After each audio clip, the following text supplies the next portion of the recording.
네. 더불어민주당 이탄희 의원 며칠 전 국회에서 기자회견을 열어서 국회의원 107명으로부터 사법농단 사태에 연루된 임성근, 이동근 두 부장판사의 탄핵을 추진하겠다.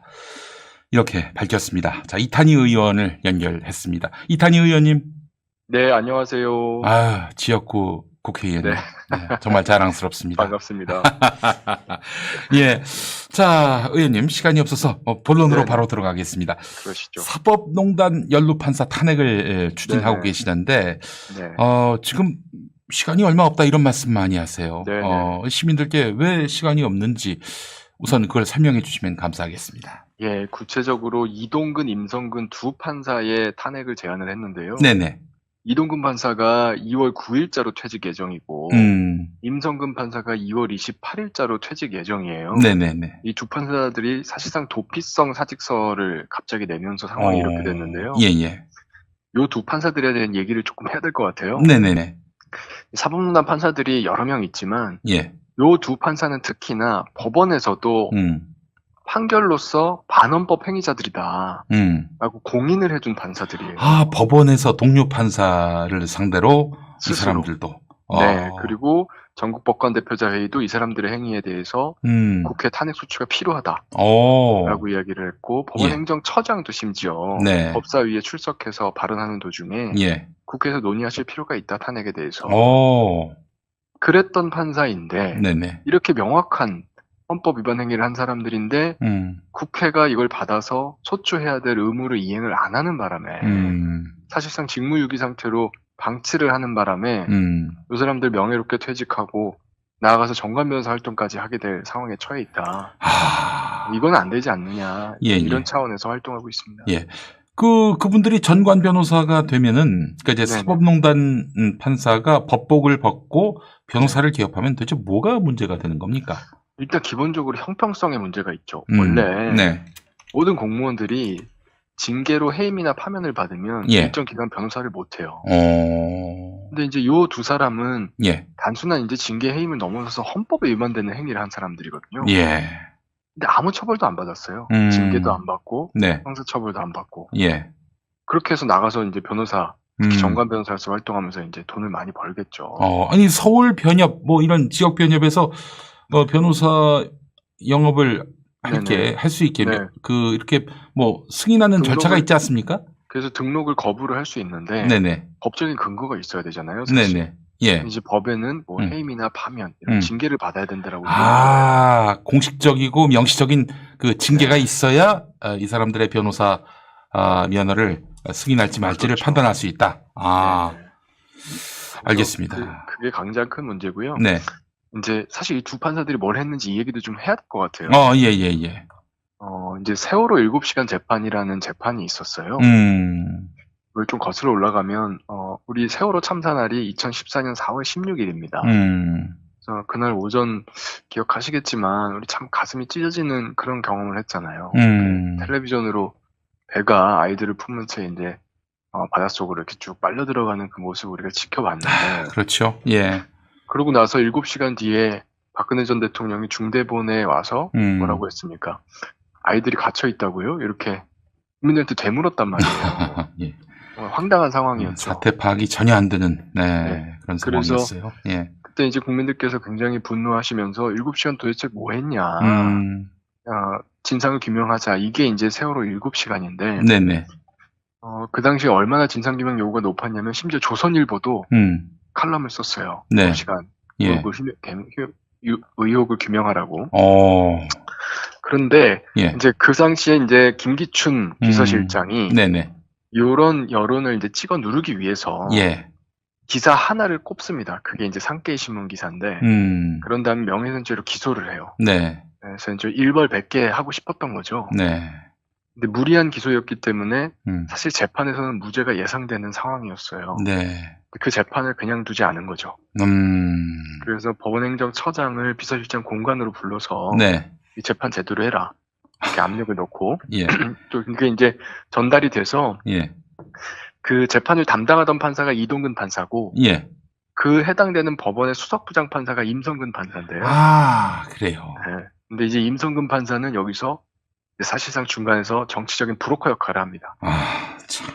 그리고 이제 이동근 판사는 여기에 요구에 협조하는 부역자 역할을 하면서 네. 그 다음 해에는 차관급으로 승진을 하죠. 구체적으로 임성근 판사가 요구한 게 판결문을 선고 전에 좀 유출해달라. 네. 그리고 내용을 내가 수정할 테니까 수정한 대로 선고를 해라. 이동근 판사가 다 그대로 이행을 했고요. 예.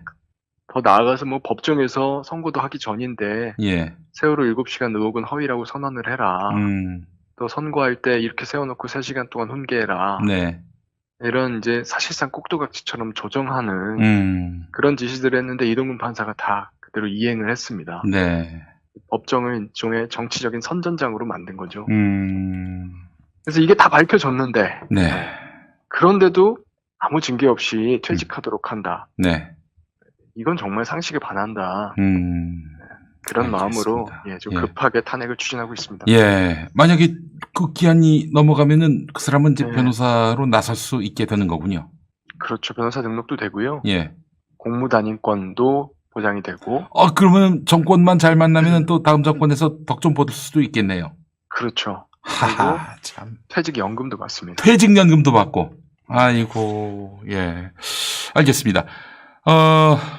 사실 우리의 오랜 고정관념은 검사는 건드리면 안 된다, 판사는 건드리면 안 된다, 이거였습니다. 이제 검찰 수사의 독립이라든지 사법부의 독립을 보장해야 한다, 이런 명분도 있을 텐데, 하지만 이 인식이 근본적으로 잘못됐다는 게 이탄희 의원의 말씀 아닙니까? 맞습니다. 제가 항상 했던 이야기인데요. 네네. 재판이 신성한 거지, 판사의 신분이 신성한 게 아니다. 예. 이게 재판을 건들면 안 된다는 게 재판 독립의 원칙이잖아요. 네. 근데 판사가 재판을 건들면 어떻게 되죠? 딱 정확하게 이제 임성근 판사가 브로커 역할을 하면서 재판을 건든 거잖아요. 네네네. 본인이 담당 판사도 아니면서. 네네. 사건 내용도 전혀 모르면서. 예. 그래서 재판이 신성한 것이기 때문에 재판을 망친 사람들은 그 사람이 판사라고 할지라도 확실한 처벌을 해야 된다. 네네.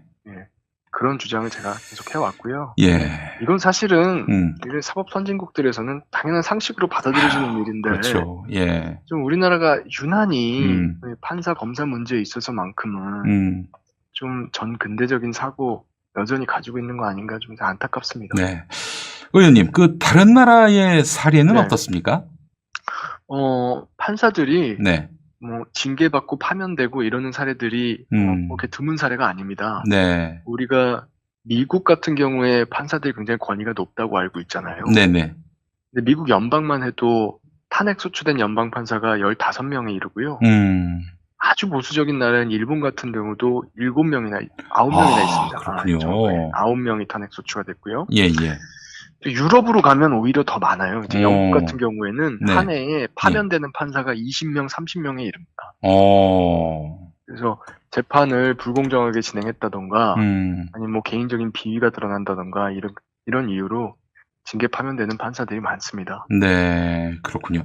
다른 나라에서는 아주 자주 있는 일인데, 대한민국에서는, 그거 어떻게, 그런 상상을 다 해? 이렇게들 이야기하는데 말이죠.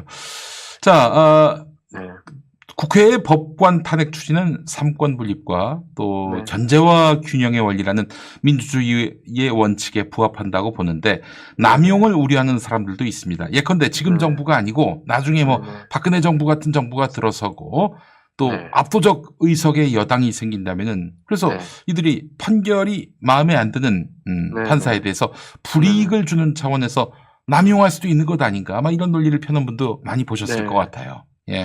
그런 걱정하실 수도 있는데요. 네네. 제가 이제 질문을 오히려 거꾸로 하고 싶어요. 그러니까 우리가 정당한 탄핵을 안 한다고 나중에 들어올 권위주의 정부가 과연 안 할까요? 우리가 자제한다고 해서 권위주의 정부가 우리의 선례를 지킬 것인가? 그렇긴 하네요. 그건 오히려 그렇지 않을 가능성이 높고요. 예. 저는 오히려 민주적인 정부 하에서 기준을 확립해 놓는 게 오히려 더 안전하다. 이렇게 생각해요. 기준을 확립한다는 게 다른 게 아니라 사례를 쌓아두는 거거든요. 어차피 저희가 탄핵 소추를 하면 그걸로 끝이 아니라 헌법재판소에서 탄핵 결정을 하잖아요. 그러니까 국회에서 결정하는 게 아니라 탄핵 소추가 되면 그 박근혜 탄핵 때처럼 헌법재판소가 최종 판단을 네. 하게 되는 것이고요. 예. 그렇죠. 저희는 재판을 회부만 하는 거죠. 네. 그래서 헌법재판소가 이런 식의 자의적인 탄핵은 용납하지 않을 거다. 네네. 그걸 믿고 우리 민주정부에서 오히려 사례를 쌓아서 기준을 확립해 두는 게 더 안전하다. 네. 이런 말씀입니다. 알겠습니다. 아, 이탄희 의원님 아주 명쾌해졌습니다. 예. 어떻게 뭐 국회에서 이 두 판사에 대한 탄핵 추진 지금 어느 단계까지 왔습니까? 사실 저희가 이제 의원들이 335 시작한 일인데 네네네. 이게 저희가 생각한 것보다 더 많은 의원님들이 빨리 이제 조응을 해주셔가지고 네네네. 이제 총 109명의 의원님들이 동시에 공동으로 각 당에 제안을 했고요. 네네. 내일 민주당 오전 10시 반에 의총이 열립니다. 거기서 이제 당론 결정 여부가 결정이 될 것 같아요. 네네네. 결국은 그 시간이 핵심적인 순간이 될 것 같습니다. 예. 내일 우리 시민들이 뜻을 모아서 반드시 탄핵시킬 수 있도록 또 힘과 기를 모아드려야겠네요. 네. 그렇게 해주시기 바랍니다. 예. 고맙습니다. 더불어민주당 이탄희 의원이었습니다. 말씀 잘 들었습니다. 네, 감사합니다.